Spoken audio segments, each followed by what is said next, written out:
আসসালামু আলাইকুম সম্মানিত বিনিয়োগকারী ভাই ও বোনেরা, আশা করি সবাই ভালো আছেন। আজকের ভিডিওর টপিকটি ইতিমধ্যে আপনারা স্ক্রিনে দেখতে পারতেছেন। আমাদের ভিডিওর আলোচনাগুলো শুনবার আগেই এই সতর্ক বাণীটি অবশ্যই পড়ে নেবেন। পুঁজিবাজারে বিনিয়োগ ঝুঁকিপূর্ণ, জেনে বুঝে বিনিয়োগ করুন।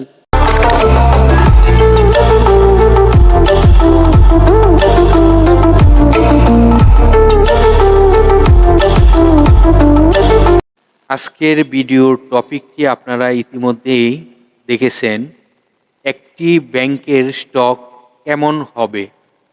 তো আজকে যে স্টকটি নিয়ে আপনাদের সাথে আলোচনা করতে যাচ্ছি, সে স্টকটি কেমন হবে সে আলোচনাগুলোই কিন্তু আজকে বোঝানোর চেষ্টা করব এবং স্টকটির বিষয় আপনাদেরকে অবগত করব। তো আপনারা জানেন, গত কার্য দিবসে একটি ব্যাংক মার্কেটে লিস্টেড হয়েছে। যেহেতু একটি ব্যাংক সেক্টরের স্টক লিস্টেড হয়েছে, সেই ব্যাংকটি যখন এখন কিছুটা হলো ভালো করবে, তাহলে এই ব্যাংকটি যদি ভালো কিছু করে বর্তমান মার্কেটে, তাহলে এই স্টকটি, যে স্টকটি নিয়ে আজকে আপনাদের সাথে আলোচনা করব, সেই স্টকটিও কিন্তু ভালো করবে। কারণ আপনারা জানেন, যে সেক্টরের যে স্টকটি কিন্তু প্রথমেই লেনদেনে আসে, সেই স্টকটি কিন্তু বেশ কয়েক কার্য দিবস সে মার্কেটে ভালো ফুল সার্কিট ব্রেকার নিয়েই কিন্তু সে আপ ট্রেনে থাকে এবং কন্টিনিউ সে বেশ কয়েক কার্য দিবসই কিন্তু হল্টেড থাকে। তো আজকে যেহেতু এই যে নতুন ব্যাংকটি মার্কেটে লিস্টেড হয়েছে, সেই ব্যাংকটি যেহেতু ভালো করবে, তো এই ব্যাংক সেক্টরের এই যে আজকে যে স্টকটি নিয়ে আপনাদের সাথে আলোচনা করতে যাচ্ছি, সেই স্টকটিও আমার মনে হচ্ছে ভালো হবে।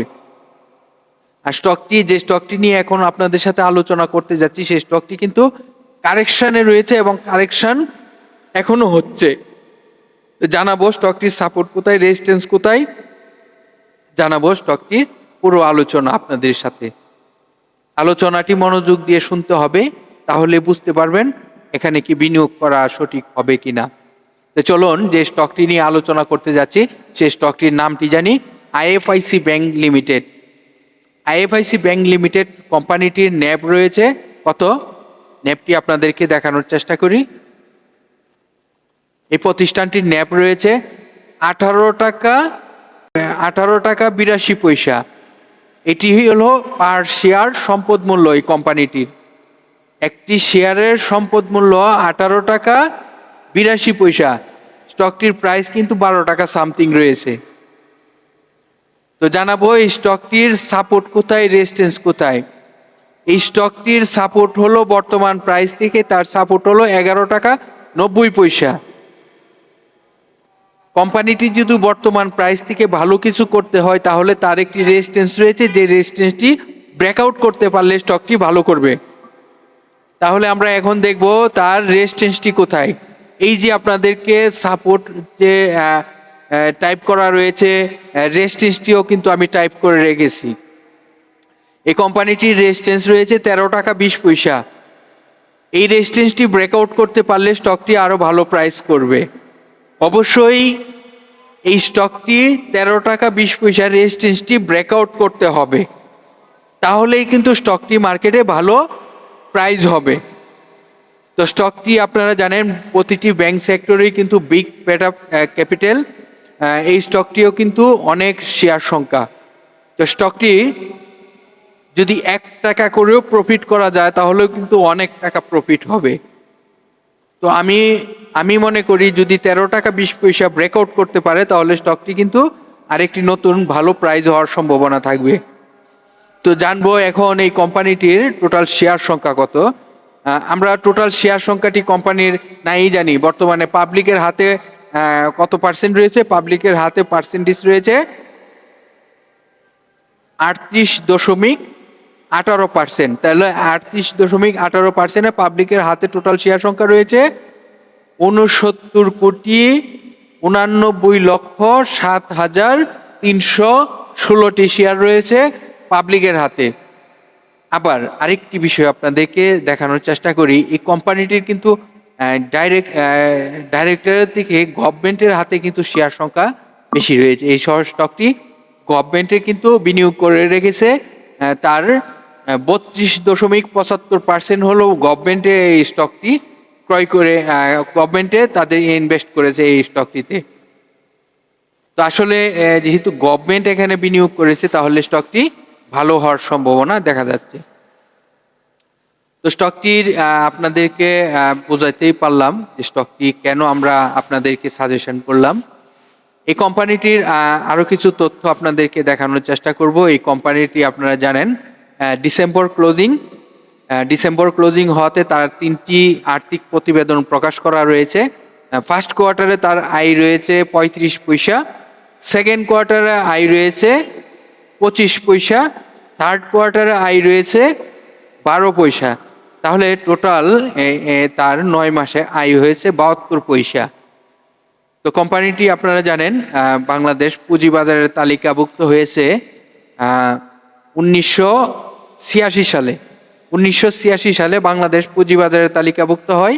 এই কোম্পানিটির মার্কেটে বর্তমানে ক্যাটাগরি রয়েছে বি ক্যাটাগরি। কেন বি ক্যাটাগরিতে লেনদেন হচ্ছে? কারণ হলো এই যে আপনারা দেখতেছেন ডিভিডেন্ড ঘোষণা করেছিল 2022 সালে। 2022-এর যে ডিভিডেন্ডটি 2.5% স্টক, 2.5% ক্যাশ। এই যে 2.5% ক্যাশ, 2.5% স্টক, তার এই কারণে 5% দেওয়ার কারণে বি ক্যাটাগরিতে লেনদেন হচ্ছে। তো আশা করা যাচ্ছে এই বছর যদি সে ভালো তার আয় হয়, তাহলে কিন্তু সে গত বছরেতে এই বছর ভালো ডিভিডেন্ড দেওয়ার ক্ষমতা থাকবে। তো আপনাদের সাথে যে স্টকটি নিয়ে আলোচনা করলাম, সেই স্টকটি হলো আইএফআইসি ব্যাংক লিমিটেড। এই কোম্পানিটি আপনারা দেখতে পারেন। এই কোম্পানিটির তথ্যগুলো আপনারা ডিএসসির ওয়েবসাইট থেকে গিয়ে দেখতে পারেন। এই কোম্পানিটির আরও কিছু তথ্য আপনাদেরকে দেখানোর চেষ্টা করি।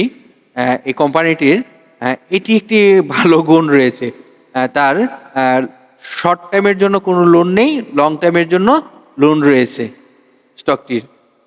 তো লং টাইম লোন রয়েছে, এটি আপনারা ফলো করবেন। আর এই কোম্পানিটির যদি আরও বিস্তারিত কিছু তথ্য জানার প্রয়োজন মনে করেন, তাহলে এই যে ডিএসসির ওয়েবসাইটে আপনাদেরকে নিয়ে আসলাম, ডিএসসির ওয়েবসাইটে থেকে আপনারা একদম সর্বশেষ যে তার অংশটি, সেই অংশে দেখবেন কোম্পানিটির হেড অফিস অ্যাড্রেস দেওয়া রয়েছে। এখানে গিয়ে দেখবেন ওয়েব অ্যাড্রেস রয়েছে, যে এখানে ক্লিক করলেই কিন্তু আপনি চলে যাবেন এই যে আইএফআইসি যে ব্যাংকটির তাদের যে নিজস্ব একটি ওয়েবসাইট, সেই ওয়েবসাইটে কিন্তু আপনারা এখানে ক্লিক করে ভিজিট করে আসতে পারেন। কোম্পানিটির আরও অনেক তথ্য জানতে পারবেন। আশা করি এই তথ্যগুলো আপনার ব্যবসার কিছুটা হলেও সহযোগিতা করবে এবং আপনার মাইন্ডকেও ক্লিন করবে। তো এই কোম্পানিটির 52 ওয়ার্কিং ডের মধ্যে হলো তার 9 টাকা 10 পয়সা থেকে 15 টাকা পর্যন্ত, সর্বোচ্চ 15 পয়সা, সর্বনিম্ন 9 টাকা 10 পয়সা পর্যন্ত নেমেছিল 1 বছরের মধ্যে। আর এই কোম্পানিটির আরএসআই রয়েছে, আপনারা জানেন একদিন আগে রেকর্ড করে থাকি, যেহেতু মার্কেট ক্লোজিং হওয়ার পরে আমরা রেকর্ড করে সেই অনুযায়ী 47.71 রয়েছে আরএসআই। তো আরএসআইটিও বেস্ট একটি আরএসআই, এখানে বিনিয়োগ করা যায় এই আরএসআই। তো আশা করি আপনারা বুঝতেই পেরেছেন।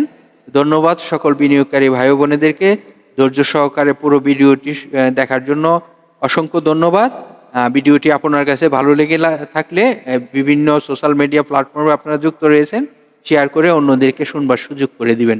আল্লাহ হাফেজ, ভালো থাকেন।